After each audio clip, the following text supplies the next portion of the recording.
Peel, and welcome to the extra video for Shovel Knight Shovel of Hope. I know I've been taking my sweet time with this one, and I do want to apologise for how long it's taken.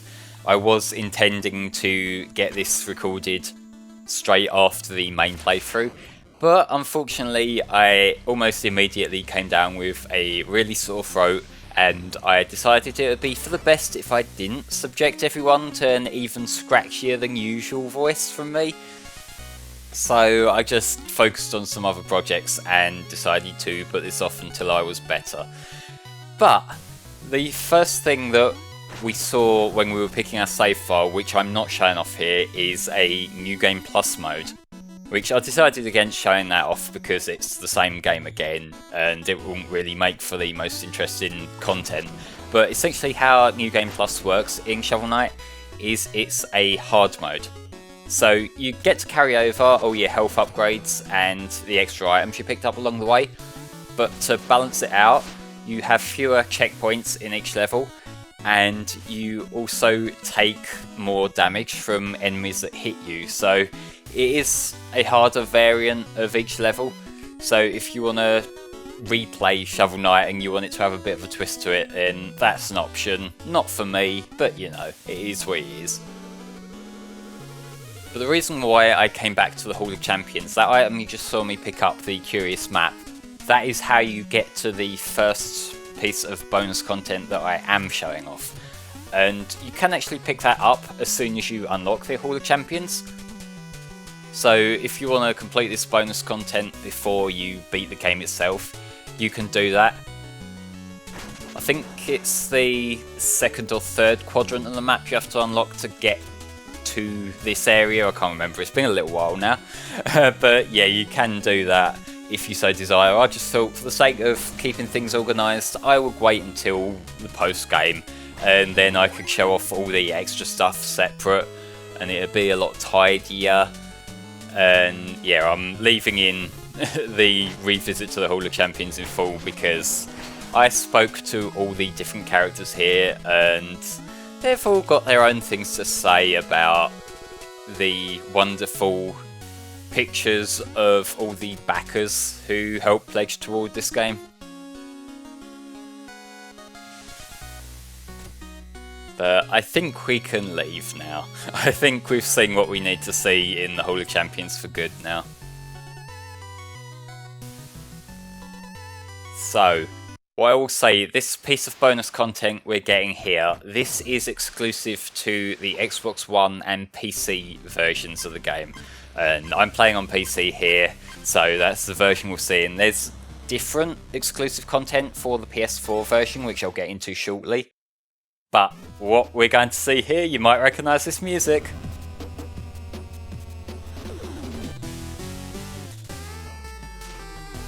Ladies and gentlemen, here are the Battletoads.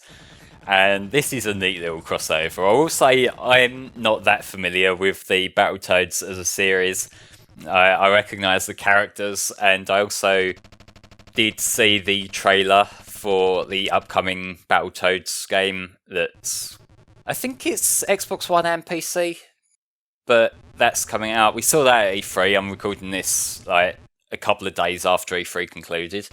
And there is a new Battletoads game coming up that, I don't know, I'm kind of mixed on what we saw. Because like the gameplay, it looks like what the gameplay of the classic Battletoads games look like, just with a few things running in a different perspective and whatnot. But the art style, I'm not too keen on. It's not quite the ugly CalArts art style, but it's got that sort of vibe to it. It feels a little bit Western cartoon, which I've never been that fond of. But I don't know. Like as far as we know, the gameplay should be Battletoads. So hopefully the people have been waiting for a new Battletoads, because I know there's a lot. Hopefully they'll get a game they enjoy out of it. But ultimately, this section here, it reimagines some of the more iconic moments from Battletoads with Shovel Knight. So here you got the section where you're sort of parasailing down and you're trying to fight him, except now you're using a shovel, and there's going to be a way more familiar phase coming up after this, but for now it's sort of a just hang around and hit the fuckers sort of deal. And this I will say is a little bit awkward to control. I don't think it's like bad control, I just think it's so radically different to how you control Shovel Knight in the main game that I didn't really adapt to it. So I guess, you know, like if you've played Battletoads, it's probably more familiar. Again, I haven't played the actual Battletoads game, which I probably will one day. Because I know they're like infamous as being like, you know, really difficult retro games. They're one of the examples people cite of really difficult classic games, so, you know, maybe I'll have to give it a shot. And I do like my, you know, retro games. So I know there's a version on NES, there's a version on Game Boy, I think there's a Mega Drive one as well. Let me have a little look, see what we got going on here. There's the original Battletoads, where they're just going to defeat the evil Dark Queen. I'm obviously looking at Wikipedia here. So that was an NES game, and there was an Amiga version as well. There's an LCD game released by Tiger Electronics. There's a Game Boy game. Battletoads in Battle Maniacs for the Super Nintendo, and apparently there was also a Master System version of that. There's Battletoads in Ragnarok's World, which is a port of the original game for the Game Boy. There's a Double Dragon crossover, just another series I haven't touched but I've seen a lot of. Battletoads Arcade, and then it lists the upcoming Xbox One and Windows game. So yeah, it's going to be on PC, that's fine. I reckon I might give that a shot as well. And there we just get the enemies cut us down, and look, it's this fucking section. Like, even if you've never touched Battletoads, you will recognise this purely through osmosis. Because if there's one section everyone's familiar with from Battletoads, it's the car section. There's gonna be the obstacles that we have to jump over and dodge there. Each one of them is a checkpoint, and I will say there's gonna be some edits here, because this section is really fucking hard. I can tell why this is left as the bonus section, why, you know, they didn't just make this a mandatory thing, because lord, this is really difficult.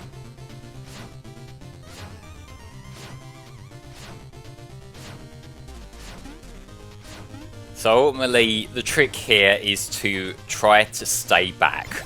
I know it's very tempting to try and speed ahead, you get a bit confident, you think you know what you're doing, but them few frames you get of it flickering, showing what is coming next, whether it's a wall or a ramp, trust me, you need that. You need as much time to react as possible. So don't try and get clever, because it won't work out for you.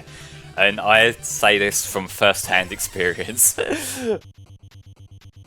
But yeah, in terms of Battletoads, the other media that we have, there was apparently a cartoon that came out in the mid-90s. I'm seeing the artwork from it on the Wikipedia page of the title card here. And yeah, it looks like a 90s cartoon. Although, saying that, I'm looking at the credits here, and apparently it's created by Tim and Chris Stamper, written by David Wise. They are guys who are kind of a big deal in Rare, and Battletoads obviously being a game series developed by Rare. Like, I recognise those names from Donkey Kong Country. So, you know, maybe it's got a bit of meat behind it as the cartoon. I will say I don't really see myself sitting down to watch it. I'm not really a cartoon guy in general though, to be fair. I imagine that's the kind of thing that there probably are little cult followings of.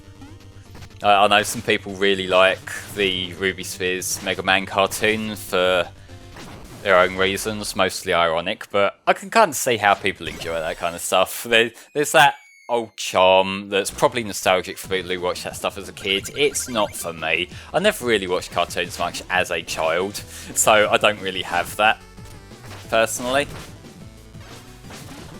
Although I will say, this art style from the cartoon I'm seeing, it's an actual 2D cartoon. It's not like your other rare animated adaptations you might think of, namely the Donkey Kong Country one. Although I will say I like the music from that. There are some actual jams in the Donkey Kong Country cartoon. I think it's the Crystal Coconut, the name of the film. There's a couple of songs that are pretty cool in that, like there's the one with Donkey Kong and K. Rool on the boat, The Mirror Never Lies, that's a proper jam. Although a lot of people wouldn't admit to liking it, even though they do. But there we go, we've beat the Battletoads. Got some crazy moves. I don't know what these guys' voices would sound like, but I'm totally reading this in a totally radical kind of 90s voice.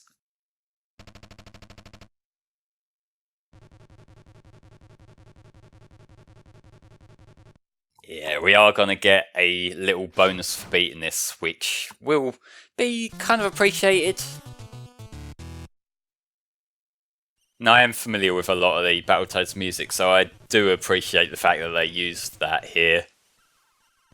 And you can actually play these with the bard in the village once you beat the Battletoads, which is neat.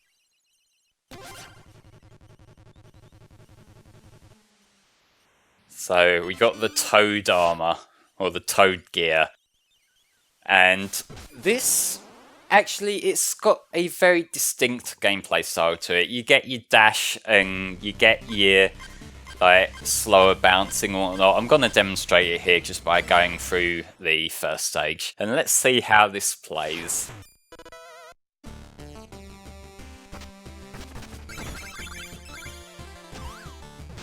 They really have taken advantage of being able to reimagine the Battletoads animation style when you got him like attacking with his shoulder, and then, you know, it's like a much slower kind of approach, which it makes it feel more impactful when you hit a guy. And you've also got the dive forward as well. It's, you know, it looks how I imagine Battletoads to play. Again, I really should get around to playing Battletoads. So I should get around to playing a lot of the classic series that I've missed over time. But I did mention that there was a different exclusive level if you're playing the PS4 version. I think it's on the PS3 version as well. And that is in the Sony releases of Shovel Knight, you get to fight Kratos from God of War. And I think that is really cool. It's one of the things, like, it's probably the only thing that makes me regret getting the PC version and not the PS3 or PS4 ones, because I played God of War a little while ago. I've played the first game and I've also played the 2018 reboot. I like those games. I like God of War. I should play more of them. I do actually have God of War 2 on my list to play through for FC playthroughs sometime soon, so I'll probably get to that this year or maybe early next year, we'll see. But when you beat Kratos, instead of getting this Toad gear, you get the blades that Kratos uses in God of War. So, you know, it's kind of fitting, and I do like that according to both Santa Monica Studios and the Shovel Knight devs, Yacht Club Games, apparently God of War and Shovel Knight are canon to each other. So Kratos meeting Shovel Knight is canon to the God of War series. I'm not sure when that's meant to fit in the God of War timeline, but the fact that that's a thing is really legitimately fucking cool.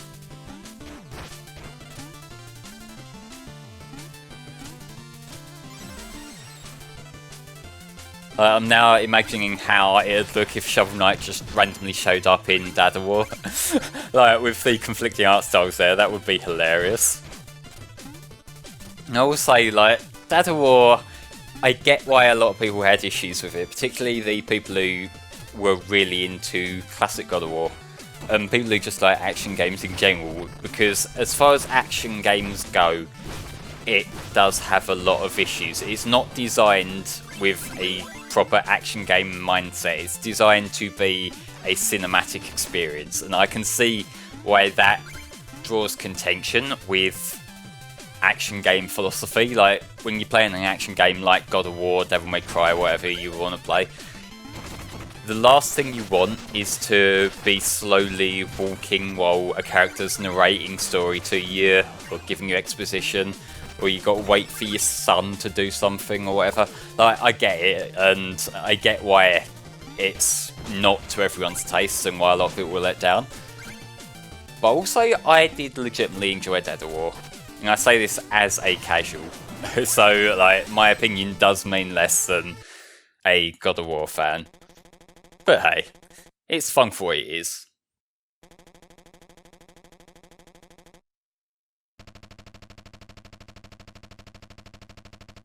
Now, the benefit of having the Toad gear here, it's gonna make this fight in particular an absolute joke, and you'll see what I mean very shortly. I probably should have skipped this cutscene, but I didn't, or sped it up, or done something. But, you know, I left it in, it's authentic. Unfortunately, we don't get any acknowledgement of the fact that we have the Battletoads armor in the story, or in the dialogue. Yeah, let's try and get him into a corner here. And just keep on mashing and you win. I don't actually know if you can do that with a standard armor or not. I didn't get around to trying, but I think that was giving me a lot more leeway with the invincibility frames there, so I was able to just keep clipping through him and getting another hit in.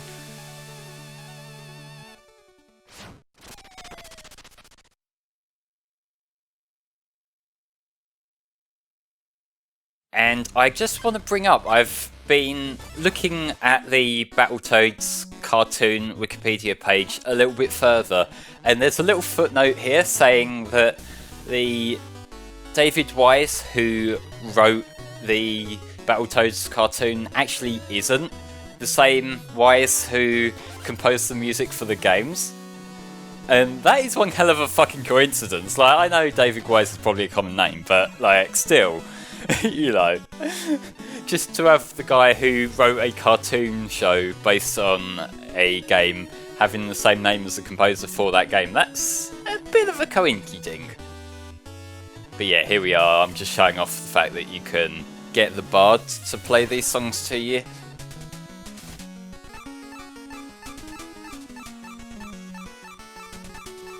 And I didn't get all the music notes throughout the game, I just didn't feel like it. There's a few that are a little bit out of your way and I didn't feel like doing that. Maybe one day I might, I doubt it. I'm not really a completionist when it comes to games. I tend to be the play for the story and that'll do me kind of player. And sometimes I might go out of my way to get extra stuff done, like when I played through Fairy Fencer F Advent Dark Force. That's probably the most time I've put into a single player game ever. In the fact that I got all of the endings. I think there's about like 12, 13 or so through all the different routes. But for the most part, I'm just a story player. But what I'm doing here is I'm not going to use all the different armours, but I thought I'd show them all off. You got the red one here, which looks really fancy.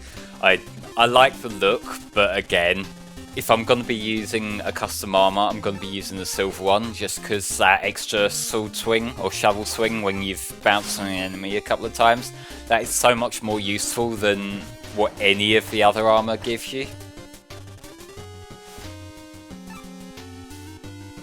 And he looks kind of cool in this black one coming up as well, so let's see that.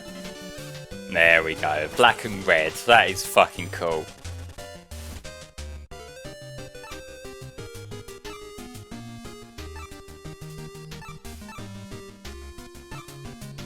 So yeah, I'd say my favourite armour that you can have is the silver one. Then second favourite, I would say, is actually the Battletoads armour. It's different, but it looks cool, and the dash is pretty neat as well. You get a bit of a speed burst. There's also these unlockable power-ups that you can get, which I don't really use. Like, you got that can do your charge thing there, but given I usually have the silver armor, I don't need that, because you get that from having the silver armor and bouncing around on things anyway, so there's really no need to. And then there's this last one, which you can send a bit of a shockwave along the floor, assuming you are at full health. It's another one of them ones where you do have to stay at full health. It's kind of like the Hadouken if you play Mega Man X, where it's like, if you can stop yourself getting hit, great, you got this powerful weapon. This isn't quite Hadouken power, but, you know, it's like a little bonus, but if you fuck up, then you're fucked up and you can't use it. But the last optional gimmick that I'm showing off here is the body swap mode. It's a gender swap. So if you want to play Rule 63 Shovel Knight, you can do so. And this affects both Shovel Knight, him or herself. It affects all the members of the Aldrino Quarter. And it affects Shield Knight. So now you can go and save a male Shield Knight. So he's the male equivalent of a damsel in distress now. And that basically means sexism is over, right? But, you know, like it's a pretty cool gimmick. Like, I remember making fun of this a little bit when I first heard about it. And that's because of how it was presented by people I'd been following. And that was people celebrating this as some progressive thing, which, like, guys, you're basically just gender swapping the characters. That's not woke. That's not progressive. This isn't really representation. The way I've come to look at it now in recent times is this is basically just like a big head mode. It's on par with that. It's like a little fun gimmick you can turn on or off as you want. Just a little bit of a cosmetic flavour to the game. You can actually pick and choose which characters get gender flipped and which ones don't, so it's a little bit more in depth than just like a power fantasy thing. If you want them to be all male or all female, you can do that. And here is the Enchanter, the male equivalent of the Enchantress. And his design is actually a fair bit different. If you look at his facial expression there, he looks a little bit more aggressive as a male, I'd say. And they do actually change the text to adapt as well, so it refers to the characters who were male but are now female as females in the text, and vice versa. So it's not just a visual thing, like they do adapt the game to accommodate that. So, you know, it's not just a half-assed thing. This was just a little bonus feature they put in just for the fun of it and actually developed. There are actually a lot of bonus features you can get through using certain file names as well. There's one that is quite amusing if you have an incredibly juvenile sense of humour, in that it's a butts mode. So whenever there's lines of dialogue that refer to things like your shovel and certain other keywords, it just does a find and replace and replaces it with the word butt. So you get like Shovel Knight characters just yelling "steal thy butt" as you get ready to fight and stuff like that, which is interesting, I guess. There's also things like there is a visual big head mode, I believe, and there's also some that like make Shovel Knight really big. And I haven't actually tried any of those because they require fresh save files, and you have to like make a new file with that as your file name. And I, being honest, I couldn't be bothered. But then you can also use those as cheat codes as well. So if you want to start at certain areas, I think you can just put a certain name in. There's like a lot of these different codes that you can get. There's like a huge fucking Google document going around with all the different things you can do to get bonuses in Shovel Knight.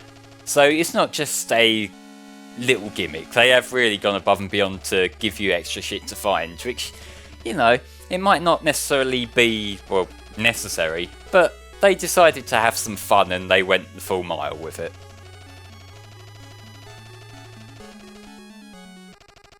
So let's fight the Enchanter's second phase.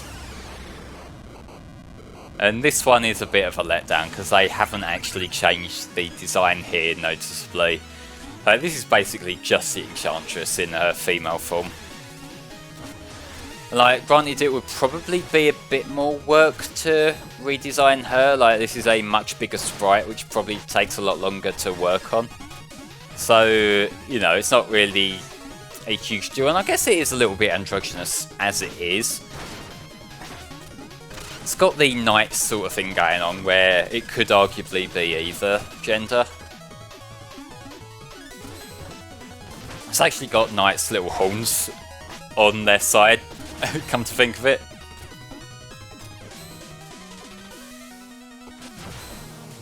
Body swap doesn't actually change anything gameplay wise, so that means that male shield knight here is just as useless as female shield knight was.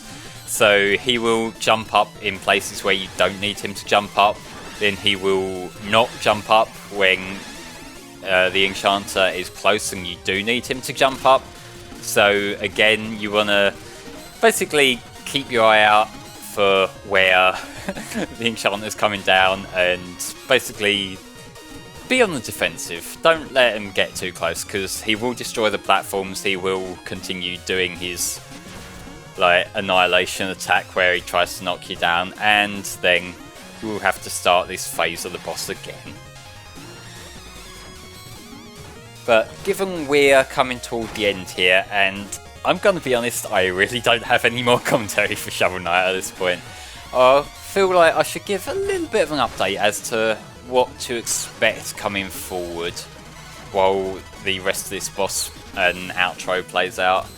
So we do have the rest of Pokemon Y ongoing, which we had a bit of a break. We've just had another bit of a breaking recording while my throat's been a bit dicky. But we will be recording more of that soon. I'm actually looking forward to properly talking about the upcoming Sword and Shield information. Well, information about what's upcoming with Sword and Shield. It's the end of the playthrough, I'm not good with words, okay? But yeah, I'm looking forward to recording more Pokemon Y. And I'm thinking of doing a few more little side projects for FlameHisWorld as and when, as solo things. I will say that output on the whole for FlameHisWorld has been slowing down a lot, like more so than last year. I know that. And that kind of comes down to my life situation right now, in the fact that when I get free time to record, I'm mostly prioritising the FC Playthroughs channel, because like, and I know this sounds really cynical, but that channel is my job now, so I kind of need to prioritize that to get by. And FlameHisWorld, I kind of like to keep it separate. I like to keep this as like a just for fun thing, so I don't really want to incorporate that too heavily into my work mindset. I just want this to be a little hobby project, at least for the time being. So, you know, it means that I have to be a responsible adult and not prioritize my hobby project over my work project. But still, I will try and keep this channel moving at somewhat of a decent pace, the best I can. But like, I do have to ask for a little bit of patience here and there when things do get delayed. But that being said, the playthroughs you can expect coming up are more Pokemon Y, obviously, and a bit of Team Sonic Racing, I reckon, because I've been enjoying that game. And there is Queen Knight. Queen Knight is the only one of the Order of No Quarter who had a major change, obviously, because she's gone from a king to a queen.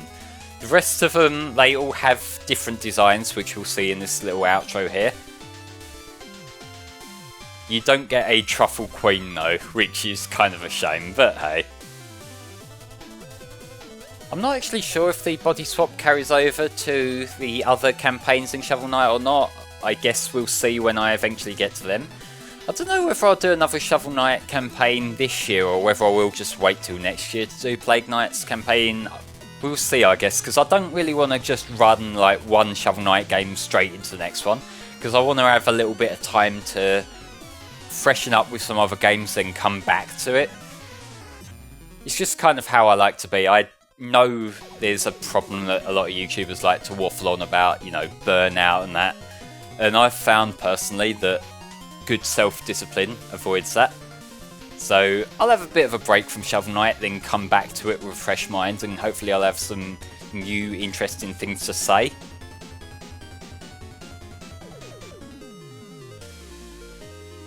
But yeah, there are more campaigns to come. I do plan on covering both Plague of Shadows and Spectre of Torment eventually.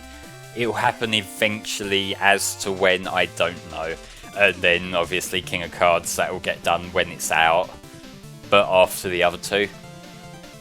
I may cover the little Shovel Knight fighter thing they're working on. Maybe. I'll see how I feel when I get to it, I guess. I'm a bit hesitant to make loads of promises before I'm ready to record, because that's a good way to get yourself backlogged, and it's also a good way to let people down if you promise things that you're not entirely sure you can do. And in this little outro thing here, Tinker Knight stage really does look like Metal Man stage, like, because they emphasise the parts that are most Metal Man-ish. You had the conveyor belts and the gears going on, and the background looks very Metal Man stage as well. For some reason, female Polar Knight gets a big woolly scarf thing, which I'm not entirely sure about, but hey. So, there we go with Shovel Knight, Shovel of Hope, concluded for good this time. What a fantastic game. Like, seriously, it's just everything you could do well with a 2D platformer done very well. I haven't really got anything else I can say there, other than it's a really fun game. Thank you guys for watching, and I'll see you next time for another playthrough. Bye bye for now.